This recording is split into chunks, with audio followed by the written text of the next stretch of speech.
daşıyıram mən, dözülməz əzabı daşıyıram mən. Bir körpüyə baxır, onları sınmış, insan dafidə sağlam olarmış. Yox da dözmürəm, dözə bilmirəm, ayağım tutur, kəsə bilmirəm. Gözlərim kör olar, görməyəcəklər. Bədəndən ayrılır, tənha qalır baş.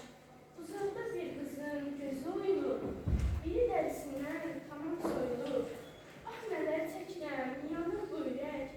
Sizin qisasınız alınsın gərək. Hani bu dünyada ədalət hanı, nə günə qoyarmış insan insanı. Anacan, atacan, niye dinmirsiniz? Məni yalnız qoyub hara gedirsiniz? Sizsiz bu dünyada qalacam yetim. Bilmirəm nə edib, mən hara gedim?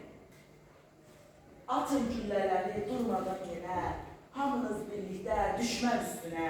Ölsə şəhid olub ucalarıq biz, yaşarsa sonra dək vuruşarıq biz. Unutmaz milləti vətəni məni, yaşadan hər zaman yaşadan məni. Hər kəs öləcəkdir, ölüm bir haqdır, vətən üçün ölənlər yaşayacaqdır.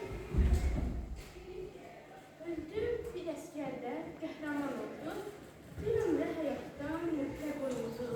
Allah rəhmət etsin ölənlər sizə, həm mərhəmət etsin millətimizə. Şəhidin məkanı əbədi cənnət, bunu dərk etsəniz böyükdür hikmət. Öldün ölümünlə, ucaldın əskər, xalqımız hər zaman qəlbini bilər. Şəhid sənsə, uca bir zirvədəsən, bu xalqın, bu millətin ürəyindəsən.